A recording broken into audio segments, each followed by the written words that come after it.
स्वागत है आपका अनीता शिक्षा चैनल पर। बच्चों, 10th क्लास का आरबीएससी का बोर्ड का एग्ज़ाम है 5 अप्रैल को। आप लोगों के लिए इम्पॉर्टेंट क्वेश्चंस मैं शेयर कर रही हूं जो आपका विद्युत पाठ से संबंधित हैं और ये प्रश्न बहुत महत्वपूर्ण हैं। आप लोग एक बार इन सभी प्रश्नों के आंसर्स जो हैं वो याद कर लीजिएगा, क्योंकि कहीं ना कहीं घूम फिर के इन्हीं प्रश्नों में से आपके एग्ज़ाम में क्वेश्चंस ज़रूर आएंगे। तो चलिए देखते हैं। विद्युत धारा किसे कहते हैं? विद्युत धारा का सूत्र लिखिए। ये आपका विद्युत जो चैप्टर है उसमें से कुछ इंपॉर्टेंट क्वेश्चंस हैं, कुछ आंसर्स भी मैं आपको शेयर करूंगी। पहले आप क्वेश्चंस देख लीजिए। विद्युत धारा किसे कहते हैं? विद्युत धारा का सूत्र लिखिए और सूत्र यहाँ पर लिखा हुआ है जो आप याद कर सकते हैं। उसके बाद में नेक्स्ट क्वेश्चन देखिए, विद्युत आवेश का एसआई मात्रक क्या है? तो एसआई मात्रक कूलाम है। विद्युत धारा का मात्रक एम्पियर है। विद्युत धारा को मापने वाले यंत्र होते हैं आपके एमीटर। एमीटर को परिपथ में कौन से क्रम में संयोजित करते हैं? तो बच्चों, एमीटर को परिपथ में श्रेणी क्रम में संयोजित करते हैं। नेक्स्ट क्वेश्चन देखिए, विभवांतर किसे कहते हैं? विभवांतर का सूत्र लिखिए। सूत्र आप यहाँ से देख सकते हैं, सूत्र यहाँ पे लिखा हुआ है, यहाँ से आप देख लीजिएगा। विभवांतर का एसआई मात्रक वोल्ट होता है बच्चों। विभवांतर को मापने वाला जो यंत्र होता है उसको हम वोल्ट मीटर कहते हैं। परिपथ में वोल्ट मीटर का संयोजन पार्श्व क्रम में होता है। ओम का नियम लिखिए। तार का प्रतिरोध किसे कहते हैं? प्रतिरोध का एसआई मात्रक ओम होता है। धारा नियंत्रक किसे कहते हैं? किसी चालक का प्रतिरोध कौन से कारकों पर निर्भर करता है? विशिष्ट प्रतिरोध या वैद्युत प्रतिरोधकता किसे कहते हैं? प्रतिरोधकता ऑब्लिक विशिष्ट प्रतिरोध का एसआई मात्रक क्या है? विद्युत बल्ब का तंतु किससे बना होता है? बच्चों, ये तो आपको पता होना चाहिए कि वो टंगस्टन का बना हुआ होना चाहिए या होता ही है वैसे तो। श्रेणी क्रम संयोजन का तुल्य प्रतिरोध ज्ञात करने का सूत्र क्या है? RS is equals to R1 plus R2 plus R3। तो इसको भी आप याद कर सकते हैं सूत्र को। पार्श्वत्व क्रम संयोजन का तुल्य प्रतिरोध 1/RP is equals to 1/R1 plus 1/R2 plus 1/R3। विद्युत धारा का तापीय प्रभाव किसे कहते हैं? तापीय प्रभाव पर आधारित विद्युत उपकरणों के नाम लिखिए। स्रोत द्वारा उत्पन्न ऊष्मा की मात्रा ज्ञात करने का सूत्र क्या है? वो आपको यहाँ लिखा हुआ है, आप देख सकते हैं। जूल का तापन नियम लिखिए। तो जूल का तापन नियम भी आप यहाँ से याद कर लीजिएगा। बल्ब में कौन सी गैस भरी जाती है? तो बच्चों, बल्ब में नाइट्रोजन और आर्गन गैस भरी जाती है। फ्यूज क्या है तथा परिपथ में कौन से क्रम में संयोजित होते हैं? विद्युत शक्ति किसे कहते हैं? विद्युत शक्ति का सूत्र क्या है? सूत्र आप यहाँ से नोट कर लीजिएगा, पूरा आपको याद करना है लिख लिख के। विद्युत शक्ति का एसआई मात्रक क्या है?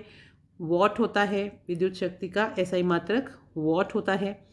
विद्युत ऊर्जा का व्यापारिक मात्रक किलोवाट घंटा यूनिट होता है। 1 किलोवाट ऑब्लिक 1 यूनिट में जूल कितना होता है? तो आप देखिए 3.6 इंटू 10⁶ जूल होता है। श्रेणी क्रम संयोजन तथा पार्श्व क्रम संयोजन में अंतर लिखिए। 1 एम्पियर को परिभाषित कीजिए, 1 वोल्ट को परिभाषित कीजिए और 1 ओम को परिभाषित कीजिए। परिभाषित करने का मतलब है डेफिनेशन आएगी, आपको उसकी परिभाषा लिखनी है। अब बच्चों, कुछ क्वेश्चन आपके अध्याय 13 में से आप लोगों को मैं शेयर कर रही हूँ और अध्याय 13 जो है उसका नाम है विद्युत धारा में चुंबकीय प्रभाव। विद्युत धारा का चुंबकीय प्रभाव की खोज किसने की थी? ऑर्स्टेड ने की थी। विद्युत धारा का चुंबकीय प्रभाव, जब किसी चालक तार में विद्युत धारा प्रवाहित की जाती है तो उसके चारों तरफ जो चुंबकीय क्षेत्र उत्पन्न होता है उसको विद्युत धारा का चुंबकीय प्रभाव कहते हैं। चुंबकीय क्षेत्र अब क्वेश्चन पूछा जा सकता है कि चुंबकीय क्षेत्र को क्या होता है, तो चुंबक के चारों ओर का वह क्षेत्र जिसमें उस चुंबक के बल का संसूचन किया जा सकता है उसको चुंबकीय क्षेत्र कहते हैं। नेक्स्ट देखिए, चुंबक में कितने ध्रुव होते हैं, तो उत्तरी ध्रुव और दक्षिण ध्रुव, दो ध्रुव होते हैं। तो चुंबक में दो ध्रुव होते हैं, नॉर्थ और साउथ। किसी चुंबकीय क्षेत्र का निरूपण किया जाता है चुंबकीय क्षेत्र रेखाओं के द्वारा। तो कैसे पूछा जा सकता है क्वेश्चन कि किसी चुंबकीय क्षेत्र का निरूपण कैसे किया जा सकता है, तो आप लिखेंगे चुंबकीय क्षेत्र रेखाओं के द्वारा। चुंबकीय क्षेत्र कैसी राशि है, तो जो चुंबकीय क्षेत्र है वो सदिश राशि है। चुंबकीय क्षेत्र की तीव्रता का मात्रक क्या है, ऑस्टेड है। हर चुंबकीय क्षेत्र की दिशा जो है वो, और चुंबक के भीतर जो चुंबकीय क्षेत्र होता है उसकी दिशा जो होती है वो डिफरेंट होती है। अगर हम बाहर की बात करें तो उत्तरी ध्रुव से दक्षिणी ध्रुव की ओर होती है, यानी नॉर्थ से साउथ की तरफ होती है। और अगर हम चुंबक के भीतरी चुंबकीय क्षेत्र की दिशा की बात करें तो दक्षिणी ध्रुव से उत्तरी ध्रुव की ओर होती है, यानी कि साउथ से नॉर्थ की तरफ होती है। आगे क्वेश्चन देखते हैं, चुंबकीय क्षेत्र रेखाओं के दो गुण लिखिए। तो पहला जो है वो है चुंबकीय क्षेत्र रेखाएं आपस में काटती नहीं हैं। दूसरा लिखिए, चुंबकीय क्षेत्र रेखाएं बंद वक्र की होती हैं। चालक तार के चारों ओर चुंबकीय क्षेत्र किस रूप में होता है, तो बच्चों यह संकेंद्रित वृत्त के रूप में होता है। चालक तार के चारों ओर उत्पन्न चुंबकीय क्षेत्र की दिशा किस नियम द्वारा ज्ञात की जाती है, तो बच्चों ये दक्षिण हस्त अंगुष्ठ नियम के द्वारा ज्ञात की जाती है। विद्युत चुंबक का निर्माण कैसे होता है, नर्म लोहे क्रॉड पर विद्युत रोधी तांबे के तार की कुंडली लिपट कर विद्युत चुंबक बनाई जाती है। चुंबक पर आधारित युक्तियां, तो विद्युत घंटी, क्रेन, टेलीग्राम, ये आप याद कर लीजिएगा क्योंकि एक एक नंबर के क्वेश्चन में ये पूछा जा सकता है। परिनालिका के बारे में आप बताइए। पास पास लिपटे विद्युत रोधी तांबे के तार की बेलन की आकृति की अनेक फेरों वाली कुंडली को परिनालिका कहते हैं। परिनालिका के भीतर कैसा चुंबकीय क्षेत्र पाया जाता है, एक समान चुंबकीय क्षेत्र पाया जाता है। तो क्वेश्चन अगर ये पूछा जाए कि परिनालिका के भीतर कैसा चुंबकीय क्षेत्र पाया जाता है, तो आप लिख सकते हैं एक समान चुंबकीय क्षेत्र पाया जाता है। परिनालिका क्या है ये पूछ लें तो आप बता सकते हैं कि पास पास लिपटे विद्युत रोधी तांबे के तार की बेलन की आकृति के अनेक फेरों वाली कुंडली को परिनालिका कहते हैं। देखिए, फ्लेमिंग का वामहस्त नियम का उपयोग लिखिए। चालक तार पर लगने वाले बल की दिशा ज्ञात करने के लिए उपयोग में लाया जाता है। विद्युत मोटर में ऊर्जा रूपांतरण, विद्युत ऊर्जा का यांत्रिक ऊर्जा में। विद्युत मोटर में विभक्त वलय का कार्य क्या होता है, दिक् परिवर्तक का कार्य होता है। चुंबकीय फ्लक्स का मात्रक वेबर होता है। घरेलू परिपथ में विधुन्मय तार तथा उदासीन तार के मध्य विभवांतर कितना होता है बच्चों, 220 वोल्ट का होता है। भारत में घरेलू प्रत्यावर्ती धारा यानी एसी की आवृत्ति कितनी है, 50 हर्ट्ज की है। वृत्ताकार धारावाही चालक में चुंबकीय क्षेत्र का मान सबसे अधिक कौन से स्थान पर होता है, तो बच्चों चुंबकीय क्षेत्र का मान केंद्र पर अधिक होता है। नेक्स्ट देखिए, चालक पर आरोपित बल का मान निर्भर करता है, तो इसमें आप 3 पॉइंट्स लिख सकते हैं, चुंबकीय क्षेत्र का मान, चालक की लंबाई और चालक में प्रवाहित धारा का मान। अगला क्वेश्चन देखिए, विद्युत चुंबकीय प्रेरण क्या होता है, जब किसी विद्युत चालक कुंडली और चुंबक के से संबंधित चुंबकीय क्षेत्र के मध्य सापेक्ष गति होती है तो कुंडली में प्रेरण के कारण विद्युत धारा प्रवाहित होती है। इसको आप आराम से लर्न कर सकते हैं। नेक्स्ट देखिए, मानव शरीर के 2 अंग जिनमें चुंबकीय क्षेत्र उत्पन्न होता है, ये बहुत इंपॉर्टेंट है। तो मानव शरीर के 2 अंग जिनमें चुंबकीय क्षेत्र उत्पन्न होता है वो है हृदय और मस्तिष्क। ठीक है, जैसे आप लोगों ने घर पे भी सुना होगा, कहते हैं ना कि उत्तर की तरफ सिर करके नहीं सोना चाहिए। क्यों इसलिए क्योंकि नॉर्थ पोल जो है उत्तर दिशा की तरफ है, और जब हम खड़े होते हैं तो जो हमारी जो बॉडी होती है वो गुरुत्वाकर्षण के कारण जो हमारा हार्ट और माइंड जो है वो अपना बैलेंस करता है नीचे की तरफ, तो ग्रेविटी उस तरफ होती है। लेकिन जब हम लेटे हुए होते हैं तो ग्रेविटेशनल फोर्स तो लगता नहीं है उस समय, तो हमारा जो हृदय और मस्तिष्क है वो नॉर्थ पोल की तरफ खींचता है, इसलिए हमें नॉर्थ में सोने के लिए मना किया जाता है। साइंटिफिकली यही रीज़न है। तो मानव शरीर के दो अंग जिनमें चुंबकीय क्षेत्र उत्पन्न होता है, तो वो जो दो अंग हैं मानव शरीर के, वो हैं हृदय और मस्तिष्क। एमआरआई का पूरा नाम क्या है? चुंबकीय अनुनाद प्रतिबिंबन। वैद्युत चुंबकीय प्रेरण की खोज किसने की? माइकल फैराडे ने। विद्युत चुंबक में क्रोड किसका बना होता है? कच्चे लोहे का।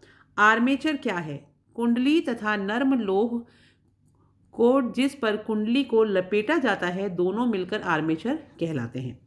नेक्स्ट क्वेश्चन देखिए, बैटरी चार्जर में कौन सी विद्युत धारा का प्रयोग होता है? तो बैटरी चार्जर में दिष्ट धारा का प्रयोग होता है। विद्युत तथा चुंबक के मध्य संबंध किसने ज्ञात किया? तो ये ऑस्ट्रेड ने ज्ञात किया था। चुंबकीय क्षेत्र की दिशा कैसे निर्धारित की जाती है? चुंबकीय सुई द्वारा दिशा ज्ञात की जाती है। जिस दिशा में उत्तरी ध्रुव होता है वही चुंबकीय क्षेत्र की दिशा होती है। प्रबल चुंबकीय क्षेत्र कहाँ पर होता है? ध्रुवों पर होता है। गैल्वेनोमीटर विद्युत धारा का मान तथा विद्युत धारा की दिशा ज्ञात करने वाला यंत्र होता है। तो प्रश्न किया जा सकता है कि गैल्वेनोमीटर क्या होता है? तो गैल्वेनोमीटर जो है वो विद्युत धारा का मान तथा विद्युत धारा की दिशा ज्ञात करने वाला यंत्र होता है। दिष्ट धारा यानी डीसी, डीसी क्या होता है? एसी क्या होता है? यानी प्रत्यावर्ती धारा क्या होती है? दिष्ट धारा क्या होती है? एसी डीसी सुना होगा ना आपने, उसके बारे में लिखना है। तो दिष्ट धारा क्या होती है? तो बच्चों, दिष्ट धारा क्या होती है? वह विद्युत धारा जिसमें समय के साथ दिशा में परिवर्तन नहीं होता है, दिष्ट धारा यानी डीसी कहलाती है। और प्रत्यावर्ती धारा क्या होती है? वह विद्युत धारा जो समान समय अंतरालों के बाद अपनी दिशा में परिवर्तन कर लेती है, उसको हम एसी या प्रत्यावर्ती धारा कहते हैं। धारा अनुमंतांक का अर्थ क्या होता है? अधिकतम धारा का मान जो फ्यूज से प्रवाहित हो सकता है तथा फ्यूज ना पिघले, उसको हम धारा अनुमंतांक कहते हैं। दिष्ट धारा की आवृत्ति कितनी होती है? बच्चों, दिष्ट धारा की आवृत्ति 0 होती है, 0 होती है। अतिभारण यानी अतिभारण के ऊपर प्रश्न पूछा जा सकता है कि अतिभारण क्या होता है? किसी परिपथ में अनुमानित मात्रा से अधिक मात्रा में धारा प्रवाह होना अतिभारण कहलाता है। अतिभारण होने का कारण लिखिए। जब परिपथ में अधिक शक्ति के विद्युत उपकरण जैसे गीजर, हीटर आदि एक साथ चला दिए जाएं, इससे परिपथ में धारा प्रवाह अधिक मात्रा में होता है। प्रत्यावर्ती धारा जनित्र के भागों के नाम लिखिए। तो इसमें आपको 4 नाम लिखने हैं। पहला होता है आर्मेचर, दूसरा होता है क्षेत्र चुंबक, तीसरा होता है सर्पिवलय और चौथा होता है ब्रश। विद्युत जनित के नाल चुंबक की आकृति अवतल बेलनाकार। विद्युत चुंबक द्वारा उत्पन्न चुंबकीय क्षेत्र की शक्ति किन कारकों पर निर्भर करती है? तो इसमें आपको 3 पॉइंट लिखने हैं। प्रवाहित विद्युत धारा का मान, तार के घेरों की संख्या और तीसरा है कोड की धातु पर। तो ये तीनों पॉइंट इसके आंसर हैं। देखिए, लघु पघन यानी शॉर्ट सर्किट क्या होता है?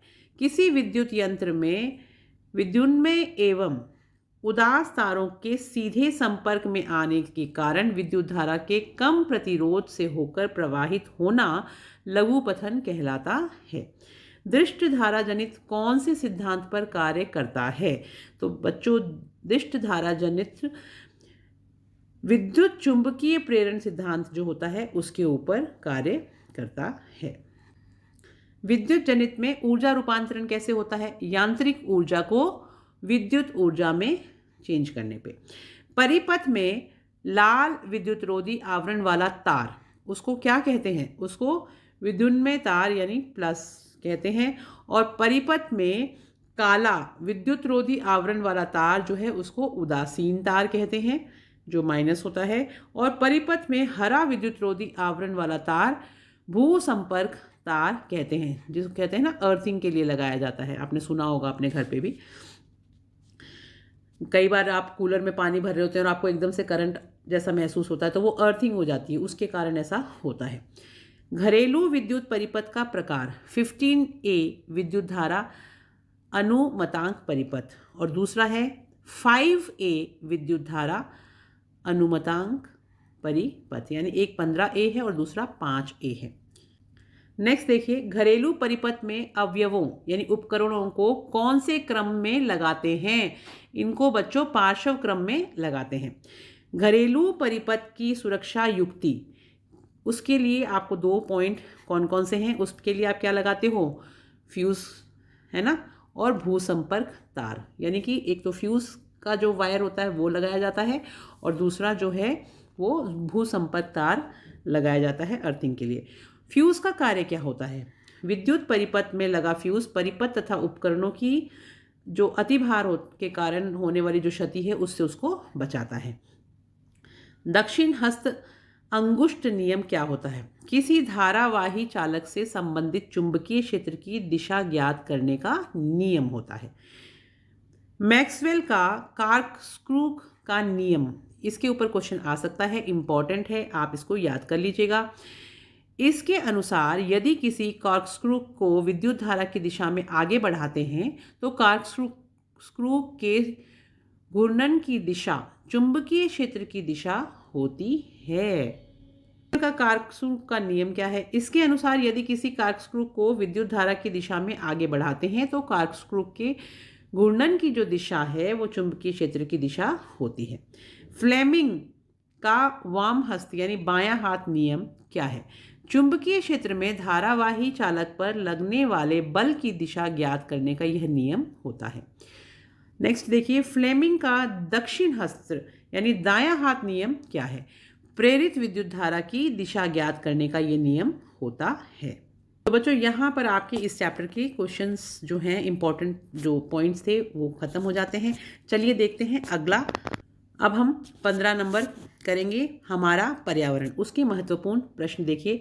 परितंत्र किसे कहते हैं? जैव घटक तथा अजैव किसे कहते हैं? उदाहरण दीजिए। प्राकृतिक परितंत्र के उदाहरण लिखिए। कृत्रिम परितंत्र के उदाहरण लिखिए। जीवन निर्वाह के आधार पर जीवों को कितने वर्गों में बांटा गया है? बहुत छोटे छोटे क्वेश्चन है बच्चों, ये आप इनके आराम से इजीली आंसर लिख पाएंगे। ये सब आपके पढ़े हुए हैं, एक बार आप रिवाइज कर लीजिएगा। उत्पादक किसे कहते हैं? उपभोक्ता किसे कहते हैं? उपभोक्ता के प्रकार लिखिए। परितंत्र में अपमार्जक की क्या भूमिका है? पोषी स्तर किसे कहते हैं? स्वपोषी सौर ऊर्जा को कौन सी ऊर्जा में बदलते हैं? आहार श्रृंखला को उदाहरण सहित समझाइए। आहार जाल किसे कहते हैं? जो फूड चेन, फूड वेब होता है ना, उसके बारे में क्वेश्चन है। 10% नियम लिखिए।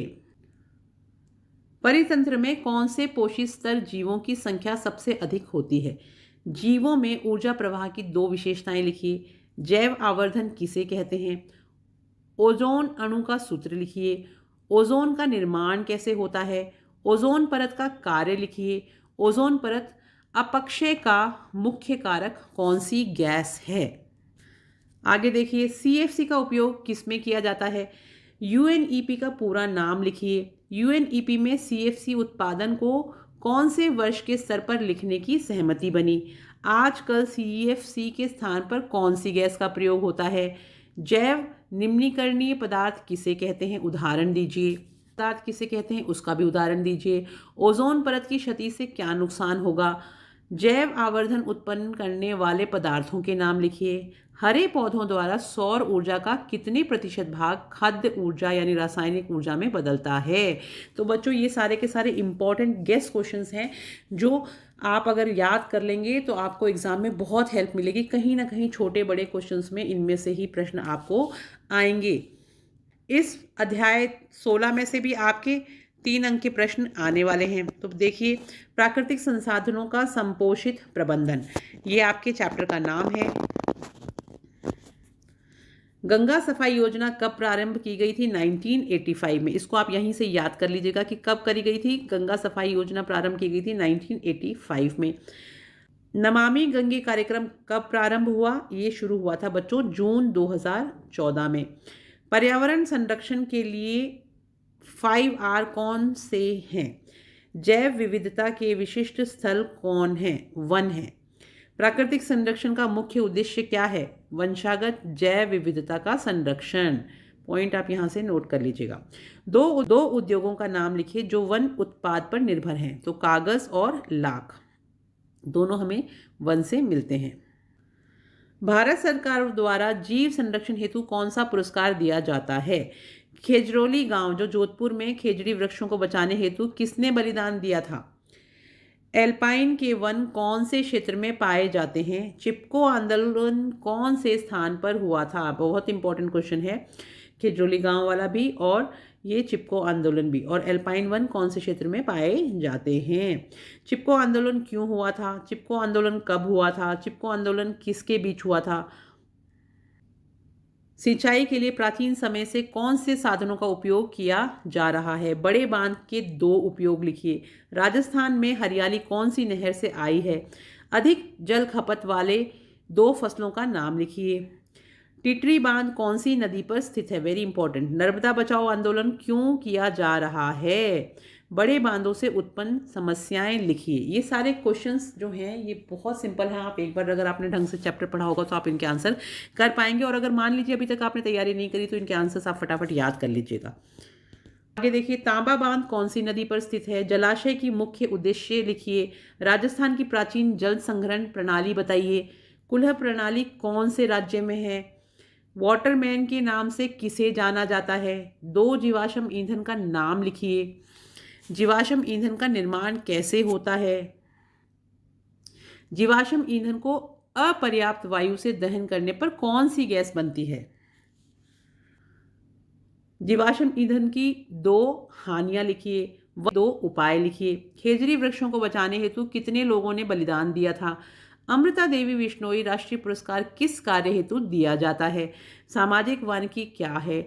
हरित गृह प्रभाव क्या होता है? वन्य जीव सप्ताह कब मनाया जाता है? तो वेरी इंपॉर्टेंट क्वेश्चंस, ये सारे के सारे गेस क्वेश्चंस हैं जिनमें से ज़रूर आपके एग्जाम में क्वेश्चंस आएंगे। तो बच्चों, मैं उम्मीद करती हूँ कि ये सारे के सारे क्वेश्चंस के अगर आप आंसर्स पढ़ लेंगे तो आपको बहुत हेल्प मिलेगी। और अगर मान लीजिए आपने तैयारी अच्छी कर रखी है लेकिन कुछ प्रश्न ऐसे हैं जो अभी मैंने आप लोगों को बताया, उनमें से अगर कोई आपके तैयार नहीं है तो आप कर सकते हैं, अभी भी आपके पास समय है। ऑल द बेस्ट सभी बच्चों को। एक वीडियो इसके बाद आपको और मिलेगा जिसमें आप बाकी के प्रश्न बाकी के चैप्टर्स के देख पाएंगे।